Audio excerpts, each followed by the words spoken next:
Hello students, today we will discuss about Silk Routes links the world.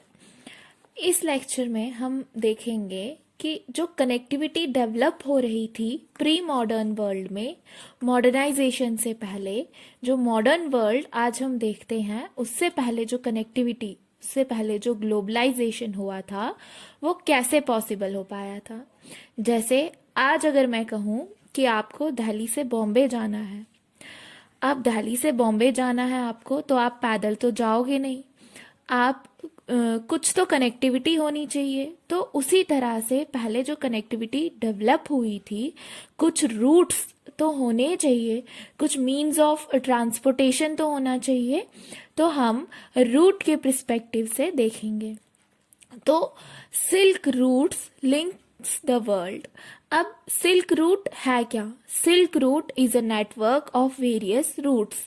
अलग अलग जो trading routes होते हैं, ट्रेडिंग रूट्स को सिल्क रूट कहा गया, जो कि मेनली कहाँ पर फैला हुआ है? एशिया, एशिया से अफ्रीका, यूरोप, इतने एरिया में ये फैला हुआ है। चाइना, ये सारी कंट्रीज को ये कवर करता है। अब इसका नाम सिल्क रूट क्यों पड़ा? क्योंकि यहाँ से ट्रेड टेक्सटाइल्स का होता था। टेक्सटाइल्स मतलब कपड़ों का ट्रेड होता था। कपड़ों में भी कौन से कपड़े? सिल्क के कपड़ों का। तो इस तरह से सिल्क रूट जो है नाम पड़ गया।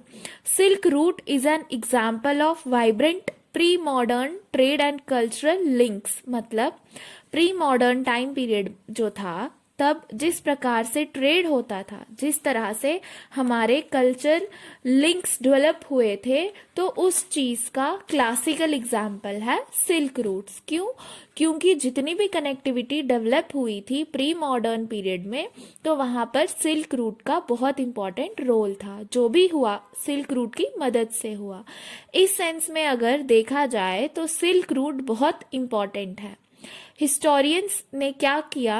Historians have identified several silk routes. बहुत सारे सिल्क रूट्स पता किए हैं हिस्टोरियंस ने, which are spread over these area of Asia. Asia में जो फैला हुआ है, एशिया के साथ साथ उन्होंने वर्ल्ड में अलग अलग पार्ट्स को कनेक्ट किया है।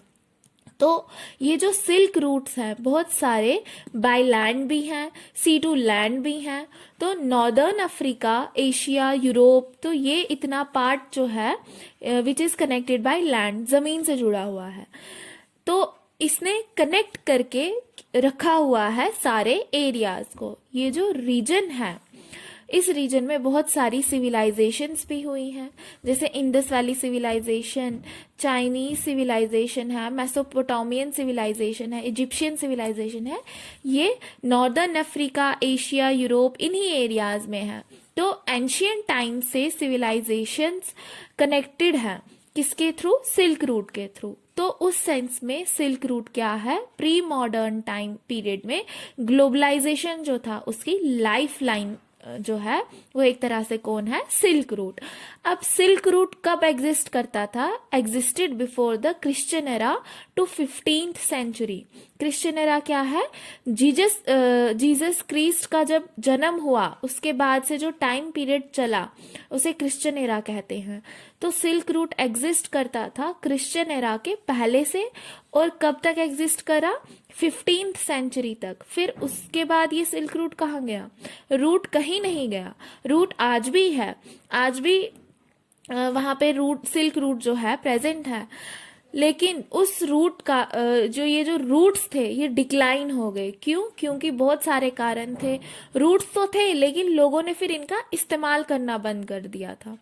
अब सिल्क रूट पे ट्रेड किन किन चीजों का होता था? टेक्सटाइल का, सिल्क का होता था। इसके अलावा जैसे चाइनीज पॉटरी, स्पाइसेस, मसाले, इंडिया, साउथ ईस्ट एशिया से, तो इन जगहों से ये सारे गुड्स को पहुंचाया जाता था। कहाँ? यूरोप, नॉर्थ अमेरिका, यहाँ पहुंचाया जाता था। और बदले में क्या मिलता था हमें? गोल्ड और सिल्वर। अब ट्रेड एंड कल्चरल एक्टिविटीज या trade and cultural exchange always went in hand. मतलब ट्रेड तो हो रहा है सिल्क रूट के थ्रू, लेकिन इस ट्रेड के साथ में कल्चरल एक्सचेंज भी होता है। कल्चरल एक्सचेंज कैसे हो रहा था? सिल्क रूट के थ्रू मान लो एक ट्रेडर है और उसे पता है कि सिल्क रूट इंडिया से होता हुआ चाइना जाता है। दूसरी साउथ एशियन कंट्रीज जो है वहाँ सब जगह जा सकते हो, यूरोप, अफ्रीका जा सकते हो। तो अधिकतर क्या होगा कि जो ट्रेडर्स निकलते थे उनके रिलीजियस फेथ अलग अलग होते थे, वो जहां जहां जाते थे अपने रिलीजियस फेथ को प्रोपोगेट करते जाते थे। तो कल्चरल एक्सचेंज कैसे हुआ? जब एक रीजन का, एक कंट्री का आदमी दूसरी कंट्री में जाता था सिल्क रूट के थ्रू, तो वो सामान तो ले ही जाता था अपने साथ में, कल्चर को भी ले जाता था। जैसे क्रिश्चियन मिशनरीज का देखा जाए तो उन लोगों ने इस तरह से ट्रैवल करना स्टार्ट करा और फिर धीरे धीरे क्रिश्चियनिटी कहाँ, यूरोप से दूसरे पार्ट्स में फैली वर्ल्ड के। वैसे ही मुस्लिम प्रीचर्स का अगर देखें तो बहुत सारे प्रीचर्स जो थे, जो लोग इस्लाम के बारे में बताते थे, वो इस सिल्क रूट के थ्रू अलग अलग कंट्रीज में घूमे और इस तरह से उन्होंने इस्लाम को प्रीच किया। बुद्धिज्म, इंडिया से जब ट्रेडर्स निकलते थे तो यहाँ से बुद्धिज्म के प्रिंसिपल्स जो है यहाँ से प्रोपोगेट होना स्टार्ट हो गए थे। तो ये था सिल्क रूट। अब आ गया food travels, spaghetti, potato. Traders और ट्रैवलर्स जब ट्रैवल करते थे तो जब एक जगह से दूसरी जगह जाते थे, they introduced new crops to the land they travelled. अब क्या होता था, मान लीजिए कोई यूएसए से इंडिया आया या कोई फिर इंडिया से यूएसए चला गया, तो आप जब जाओगे आपके पास एक आर्ट रहेगा किसी चीज का, आपको क्रॉप्स के बारे में पता होगा। आप इंडिया में रह रहे हो तो आपको पता होगा कि कौन कौन सी क्रॉप्स यहाँ पे कल्टीवेट हो रही हैं। तो हमें किसी क्रॉप को ग्रो करने का तरीका पता था। आप यूएसए गए और आपने वो क्रॉप वहां पे ग्रो कर दी। आपने क्या करा, वहां पे नया फॉर्म ऑफ फूड इंट्रोड्यूस कर दिया। अब जब आप ये इंट्रोड्यूस करते हो तो आप क्या करते हो, कल्चरल वैल्यूज को एक्सचेंज कर रहे हो। मतलब वहां पर कल्चर जो था वो जिस तरह से रह रहे थे उसमें आपने चेंज जो है लाया। वहां से कोई आया और यहाँ नई चीज को इंट्रोड्यूस कर रहा है, हमारे यहाँ चेंजेस आए। यहाँ पे फूड क्यों इम्पोर्टेंट है? क्योंकि हिस्टोरिकल ट्रेसेस अगर आप देखोगे तो वहां पे आप पाओगे कि बहुत सारी चीजें हैं जिनका अगर हिस्टोरिकल रूट देखा जाए ये हमें आश्चर्यचकित कर देगा। फॉर एग्जाम्पल जैसे न्यूडल्स, चाइनीज फूड है। जो ट्रैवलर्स थे सिल्क रूट के थ्रू, चाइनीज ट्रैवलर्स थे, वो सिल्क रूट के थ्रू दूसरे पार्ट्स में जाते थे वर्ल्ड के, तो वो वेस्ट में भी पहुंचे होंगे, जैसे यूरोप हो गया, मिडल ईस्ट, अफ्रीका, यहाँ भी गए होंगे। तो ये न्यूडल्स वहां पे जाके क्या बन गए, spaghetti.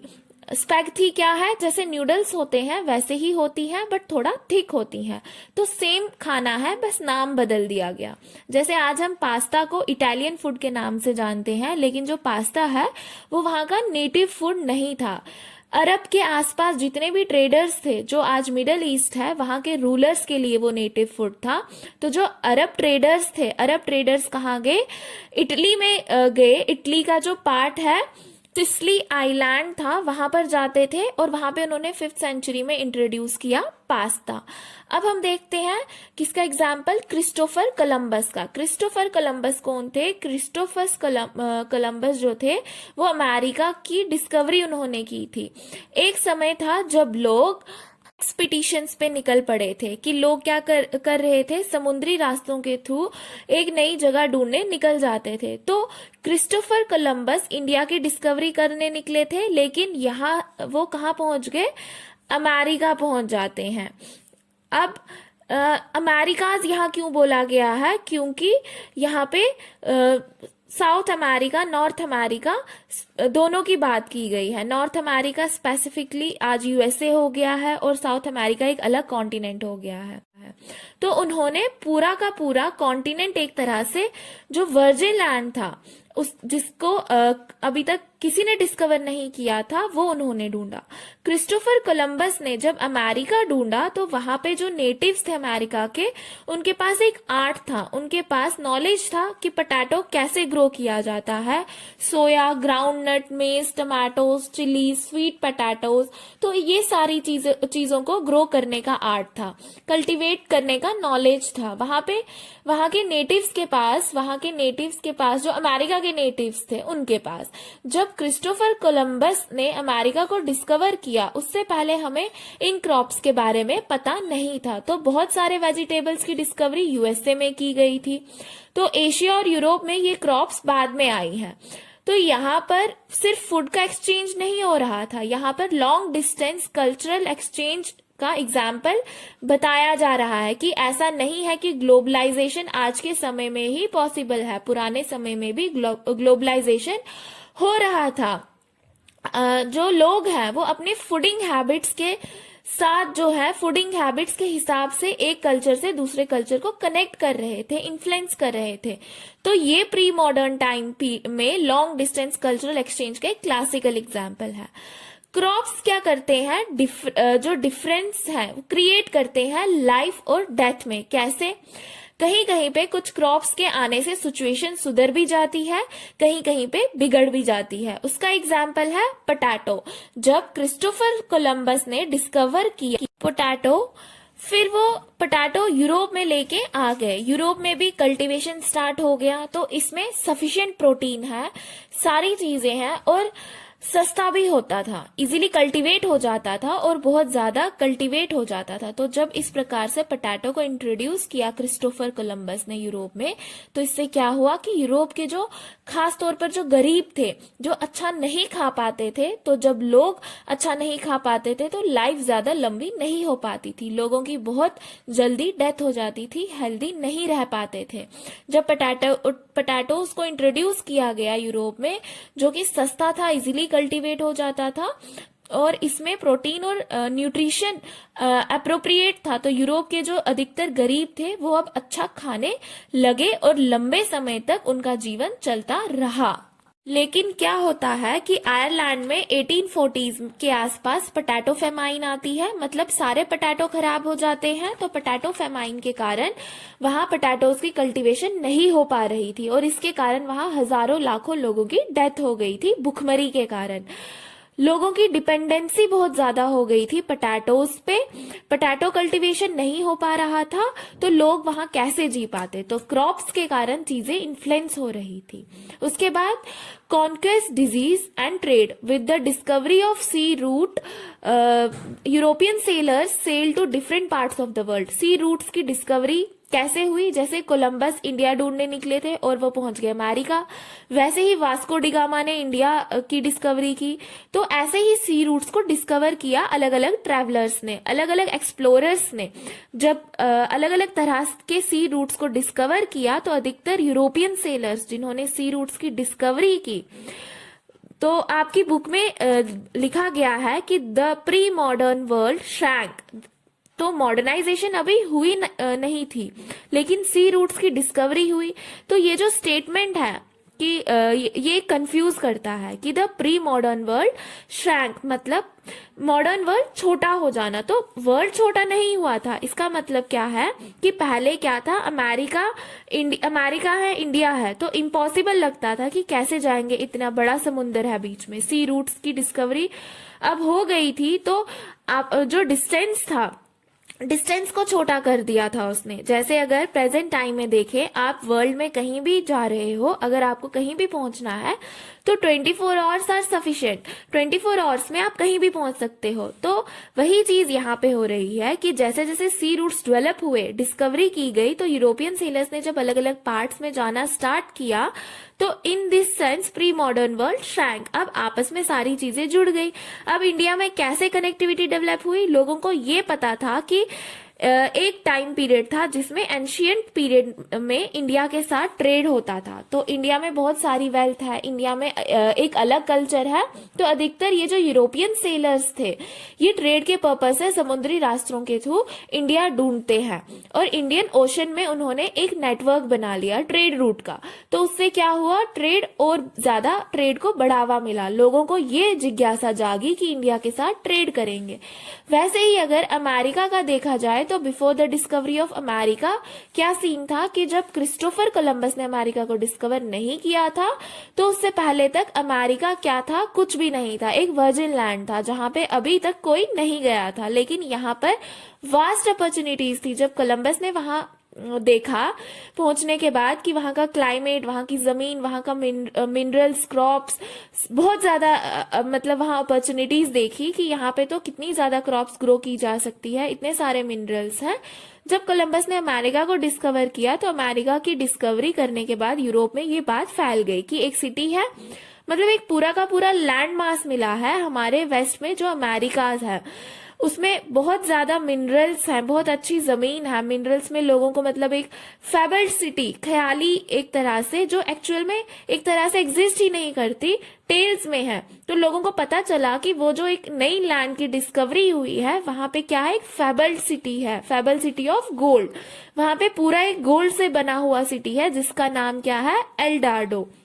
European sailors India trade के पर्पज से आए और अमेरिका एक्सप्लोरेशन के पर्पज से गए। और उसके बाद उन्होंने क्या देखा कि वहां पे कुछ एरियाज थे, जैसे पीरू जो एक कंट्री है, मैक्सिको जो है, तो यहाँ पे मेटल, प्रीशियस मेटल बहुत ज्यादा मिलते थे, जैसे सिल्वर मिल रहा था, कॉपर भी बहुत ज्यादा प्रोड्यूस हो रहा था। तो ये मेटल्स उन्होंने वहां से एक्सट्रैक्ट करना स्टार्ट कर दिए। ये मेटल्स जब वहां से एक्सट्रैक्ट करना स्टार्ट किए तो इनको लेके कहाँ गए, यूरोप पहुंचे। फिर उन्होंने क्या किया, ट्रेड हो रहा था इंडिया के साथ, तो ट्रेड में वो इंडिया से टेक्सटाइल्स ले जाते थे, स्पाइसेस ले जाते थे, तो यूरोप के पास में पैसा बढ़ गया। इससे ये जो वेल्थ इन्होंने डेवलप करी थी, लूट लूट के ले गए थे। इस वेल्थ का यूज कहाँ करते थे, वो एशिया के साथ में जो ट्रेड होता था सिल्क रूट के थ्रू, वहां पे फाइनेंस करते थे। देखो क्रिस्टोफर कोलंबस ने क्या करा था, डिस्कवर किया था अमेरिका को, सिर्फ देखा था, ऐसा नहीं है कि अमेरिका को उन्होंने खरीद लिया था, सिर्फ डिस्कवर किया था। तो उन्होंने जब अमेरिका देख लिया, लोगों को बता दिया कि एक लैंडमास है जिसमें बहुत सारी अपॉर्चुनिटीज हैं, तो लोगों को एक पॉसिबिलिटी दिखाई दी कि बहुत पैसा कमा सकते हैं। तो वो कहा, लोगों ने क्या किया, अमेरिका शिफ्ट होना शुरू किया। अब पुर्तगाल से, स्पेन से लोग वहां जाएंगे, तो ऐसा तो नहीं है कि वहां के जो लोकल्स थे, इनहैबिटेंट्स थे, वो लोग उनका स्वागत करेंगे। अगर आपके घर पे कोई कब्जा करने आएगा तो आप भी उससे लड़ोगे। तो यही चीज यहाँ पे भी हुई कि वहां के जो इनहैबिटेंट्स थे, वहां के जो लोकल्स थे, जो नेटिव्स थे, उन लोगों ने क्या किया, उन्होंने लड़ने की कोशिश की। उस किससे, जो स्पेनिश लोग थे, पुर्तगीज थे।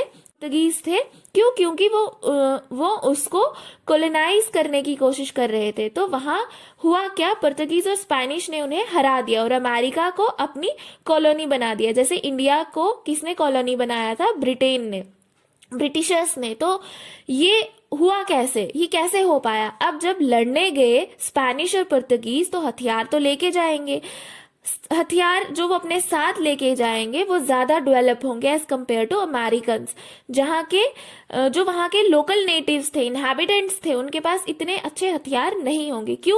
क्योंकि इतने, जैसे कि अमेरिका की डिस्कवरी जो है वो किसने की, क्रिस्टोफर कोलंबस ने।